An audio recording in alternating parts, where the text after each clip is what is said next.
In her best-selling novel, Station 11, author Emily St. John Mandel writes of a traveling symphony going by carriage across a post-apocalyptic world where they put on plays for the different surviving communities going through this survival scenario. They scrounge together anything they can find to make their props and their costumes, and this is what they do. This is the community they formed around themselves, going to these different surviving communities and giving them the gift of art and plays. So the question is, why do this? Why learn and perform Shakespeare, especially at a time such as the one in the novel? On the side of their carriage, they display the answer.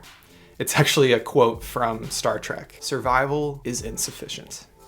Hobbyist can have a derogatory term. I've been a magic enthusiast for almost 20 years, and I've been a YouTube enthusiast just as long. In all my time as a magic enthusiast, I've seen these two terms used when people are trying to discuss tricks or different elements of magic: professional and hobbyist. So when talking about a magic trick, a magician might say, this trick is great for a professional, but may not be good for a hobbyist due to the cost, or it's instantly resettable, these certain values that are more valuable to a professional. This trick over here, on the other hand, is a little harder to get into. It's a little weirder maybe, but that's great for a hobbyist to try out because they don't need to worry about the other factors that a professional needs to worry about. Now, at the end of the day, I think that is a useful distinction. I don't think there's any harm in it. But I wanted to try to redeem this notion that hobbyism in magic or in anything else is somehow negative or less valuable. So whether you're a magician or not, I think this video will apply to you and your hobbies. Or to put it another way, your non-monetized interests. Maybe you're at a season of your life where you feel like you've lost your hobbies, or you feel like you can't have hobbies, or that you just don't feel interested in anything. There are two beautiful aspects, values to being an enthusiast of something, of being a hobbyist. These are things I think we can take for granted, but are immensely valuable. At the same time, I do think there's a way to be a hobbyist that harms you instead of helping you. And of course, we want to avoid that as well. So I wanted to use today's video to talk about those two elements of hobbyism and how you can use them to help you and improve your quality of life. And of course, hopefully avoid the harmful aspects as well. The first value of having a hobby is found in the joy of collecting something. Have a collection. Go out there, whatever your interest might be, and collect things that represent it. This includes two things though. One of them you probably already assume, which is things. In my case, as a magician, I'm collecting decks of cards. I'm collecting magic tricks themselves, magic props, things that help me do the tricks. That one is probably easy to assume with any hobby, but don't take for granted as well that in engaging in any hobby, you're also pursuing the collection of knowledge. I myself collect magic books. I seek out instructions for tricks that I'm trying to learn. I try to learn theory from minds that I really respect in this craft. And this applies to other hobbies as well. You're collecting both actual physical things, for sure, but you're also collecting knowledge that helps you more deeply understand and enjoy whatever your hobby is. There certainly seems to be a stigma with having a collection, whatever it may be, or in whatever genre. Unfortunately, this stigma can sometimes be hypocritical or a one-way street where people who have their own collection misjudge yours because it's not the type of thing they like to collect. I feel like most people are collecting something though. It's just that if you see someone else collecting things that you're not into collecting, it's easy to misunderstand or judge it. So with all that, here are two ways I would recommend collecting, but with intentionality. So first is for joy. Collect for the joy of it. Pay attention to what is interesting you in that hobby that you're trying to pursue. If it's music, what pieces of music do you want to learn? What musicians really inspire you? Or what instruments do you think will help you, but also be enjoyed by you as you pursue that craft? It's just that simple question of, are you interested in it? If you're interested in it, you should go for it if you're able to. I had a brief model kit phase during the years of like 2020 to 2022, and while that didn't last as long as my magic interest has, that doesn't mean the time was wasted. The joy was real. So I think there's a reasonable degree to which you should be unhindered and unworried in pursuing something new and starting a little collection. Of course, with the joy value is that sort of asterisk that you have to do this with discernment.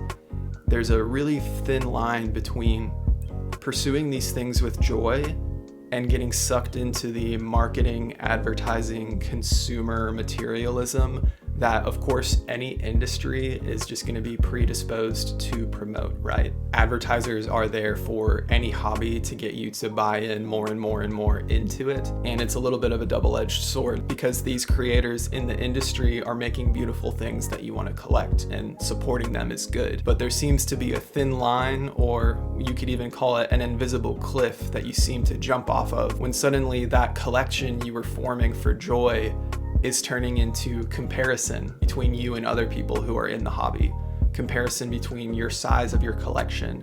It starts to become shallow, and that's a moment to pause. I would encourage you to think back on what made you interested in this hobby to begin with. How can you get back into that place of just enjoying what it provides for you? That's probably rest from work. It probably engages a different part of your brain than what your work does. I have a friend whose work is very head focused, and so he likes to work with his hands after he comes home after a long day. So I think that's how you can avoid some of those trappings that the collection stigma judgment does legitimately criticize. This kind of materialistic element is not the purpose. That's not the goal of having a hobby, and it's not the goal of collecting things. You also might have to downsize your collection someday. I got to, in a kind of Toy Story 3 moment, give away a lot of old toys a few years ago to some friends of ours that me and my wife wanted to give these toys away to. And that's another thing that can make collecting so beautiful is community. Not comparison, but community. So other than the acquisition of knowledge that makes you enjoy the hobby and items that make you enjoy the hobby, what's that second value? I would say the second value is the idea of practice, or practitionering, for lack of a better term. What do I mean by that? Well, first is enjoying something privately, just with yourself, for its own sake. There's really a purity in that. And that's why hobbies can be so valuable. They're providing something to you that doesn't earn you any money necessarily. It doesn't prove anything to anyone. And in fact, you're probably not an expert in it, at least not at first. And that's another aversion we have today, is we have an aversion to being a noob at something, right? To trying a new thing. Especially in adulthood, I experienced this. And there's been some good books and discourse about that idea lately of trying to make sure we're not just doing the things we're expert at, trying to not be afraid of trying new things. I think it's super valuable. And so when you're being a practitioner, that means you're applying this knowledge of the hobby that you're experiencing privately for joy. So of course, for me as a magician, that's actually practicing the tricks that I'm learning, or practicing the card moves. You might be a model kit builder. You might be learning to sew or knit or crochet. Even if it's a more passive hobby, if you're having a dedicated space where you're watching the weekly basketball game, whatever it might be, that's a space where you can fully enjoy something without guilt. But then there's the other side of practitionering, which is sharing it with others. And this doesn't have to be performative, although it could be. So as a magician, I love sharing my tricks with other people, whether that be people who don't really think about magic that much, and I can show them a trick and they enjoy that and they're fooled or they're amazed by it. That can be a great experience to share with other people. I also get to share it with other magicians. We get to share ideas and learn from each other. And so it can be performative, but it doesn't have to be.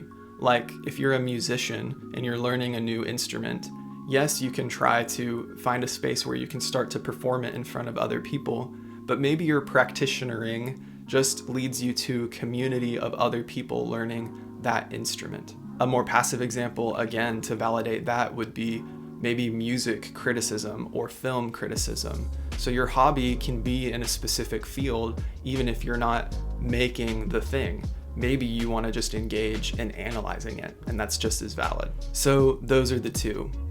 Collect things, collect knowledge, and collect items that give you joy in enjoying your hobby. And number two, be a practitioner. Practice it for yourself, have private times where you can enjoy your hobby for yourself, and be a practitioner amongst others. This helps you dive into community, find people with that shared interest so you can enjoy it even more. And again, by way of recap, I think avoiding some of the pitfalls of materialism and comparison and fear that you need to be an expert at something. Avoiding those things will help you enjoy being a hobbyist of something even more. I think you get a lot of value out of having something that you're just into, that you're just tinkering around with, that you're just playing around with. I had a friend who I had known for a long time before I realized he was really, really good at fixing cars. And it just blew my mind that he was into that was something he enjoyed. And just hearing the wealth of knowledge he held about that, you could see the joy in his face when he got to talk about what he does with those cars and how he gives himself pride in being able to fix them and understand them. So that's the joy of being a hobbyist. So I imagine that this video maybe made you think of that thing that you're currently engaging with, or that you considered engaging with, and maybe this inspired you to give it a shot. Whatever that thing is, let me know in the comments below. And if you're a magician or you want to learn one, maybe magic could be your hobby. That's what the rebranding of this channel forthcoming is all about. I'm going to be posting 3 original tricks to this YouTube channel starting next week, and we'll continue to be showing off original tricks, classic tricks, and reviewing magic tricks.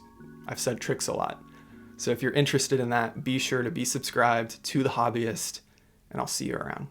Thanks for watching.